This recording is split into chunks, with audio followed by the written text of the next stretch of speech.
Marie-Geneviève Pinsard, bonjour. Vous Bonjour. avez écrit dans la collection Idées reçues un ouvrage sur la bioéthique.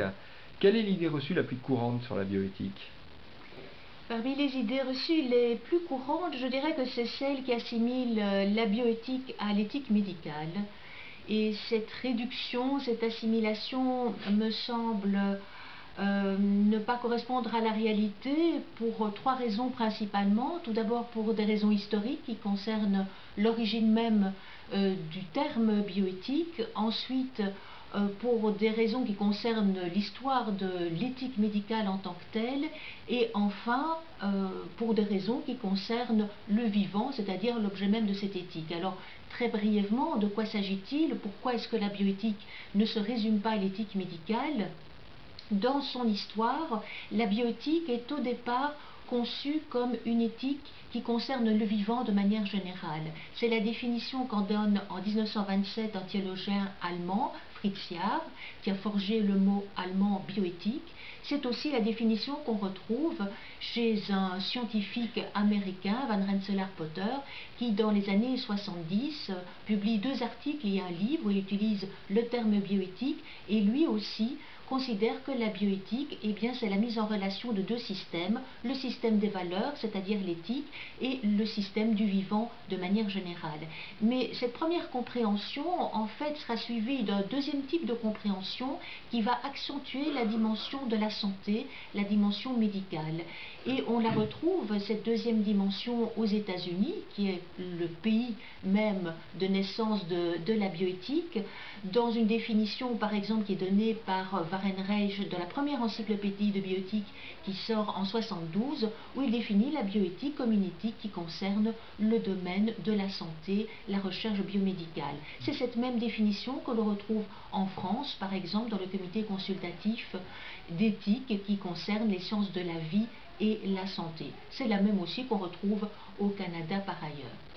Donc des raisons historiques, des raisons qui concernent aussi l'évolution de l'éthique médicale. Il faut savoir que l'éthique médicale connaît un tournant important en 1947.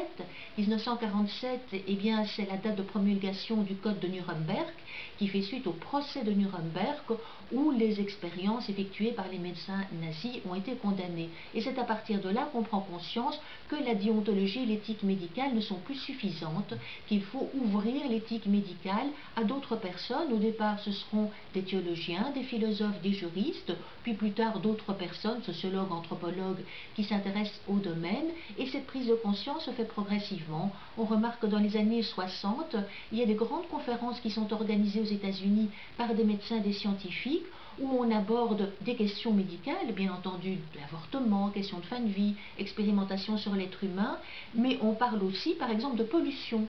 On parle aussi de gestion des ressources naturelles, on parle aussi d'agriculture, donc des domaines qui peuvent peut-être paraître aujourd'hui extérieurs au domaine de la bioéthique, mais qui ne le sont absolument pas dans les années 60.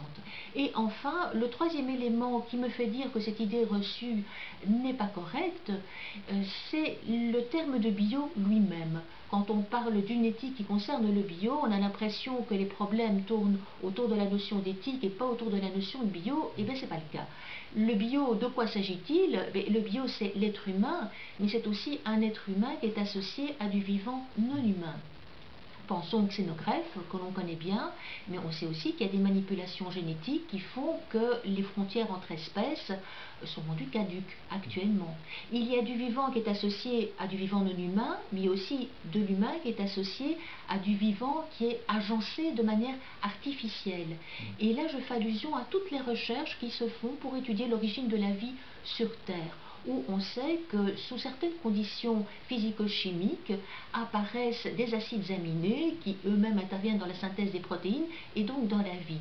Aussi, le bio commence de plus en plus à être considéré sur le plan des atomes ou sur le plan moléculaire. C'est ce qu'on retrouve notamment dans les nanotechnologies ou dans les nanosciences. Ce domaine du bio qui s'ouvre à la matière inerte et qui fait que la matière vivante n'est plus clairement distinguée de la matière inerte fait que la bioéthique ne concerne plus que l'être humain, mais concerne aussi l'être vivant en général et la matière en tant que telle. C'est pour ça que dire que la bioéthique, c'est l'éthique médicale, c'est en partie l'éthique médicale, mais la bioéthique ne peut pas être réduite à l'éthique médicale. Et à votre sens, quelle idée reçue aimeriez-vous voir disparaître définitivement quant à la bioéthique? Alors il y en a plusieurs et donc le choix a été difficile. Celle que je retiendrai, c'est la suivante: un bon médecin n'a pas besoin de bioéthique. Ce qu'on entend très souvent et qui peut s'expliquer d'ailleurs. Pourquoi? Parce que le médecin utilise ses connaissances, il utilise ses compétences, il va au chevet de son malade, il lui prend la main et il se dit mais voilà, j'ai agi en bon médecin. Et le problème, c'est que précisément, que ce soit le médecin qui seul soit le juge, qui seul soit l'instance qui prenne la décision, pose problème. Et la bioéthique a précisément introduit une autre dimension que celle du médecin en tant que seul juge, c'est la dimension du patient. Cette idée reçue, c'est donc une idée, le médecin est finalement la bonne personne qui peut prendre la décision, c'est une idée qui vient conforter un certain paternalisme. Alors quand est-ce qu'on peut dire qu'une action relève du paternalisme? Mais tout d'abord, il faut le reconnaître lorsqu'elle vise un bien et qu'elle essaye d'éviter un mal. Mais aussi, et c'est là qu'il y a à proprement parler paternalisme, lorsque cette décision ne tient pas compte des préférences du patient ou du fait par exemple que le patient ne veut pas qu'on intervienne. Et enfin, lorsque cette décision empêche le patient d'être autonome parce qu'il n'a pas toutes les informations. Il faut savoir que le jugement du médecin comme seule instance est encore de mise dans ce qu'on appelle le privilège thérapeutique ou l'exception thérapeutique. Par exemple, si le médecin estime que la communication d'une information peut être extrêmement préjudiciable pour l'état physique ou psychologique ou émotionnel du patient, il peut décider de ne pas donner cette information. Il a donc encore une part importante dans la décision. Mais aujourd'hui, on comprend que la décision du médecin, certes, doit être soutenue par ses connaissances, par ses compétences, bien entendu, par ses vertus propres, celle de la compassion, mais doit aussi s'ouvrir à d'autres dimensions, celle du patient, que pense le patient, que pense sa famille, que pense la société aussi. Et ça, c'est proprement l'apport de la bioéthique qui a permis à l'éthique médicale et au jugement du médecin de s'ouvrir à ces dimensions multiples. Marie-Geneviève Pinsard, je vous remercie.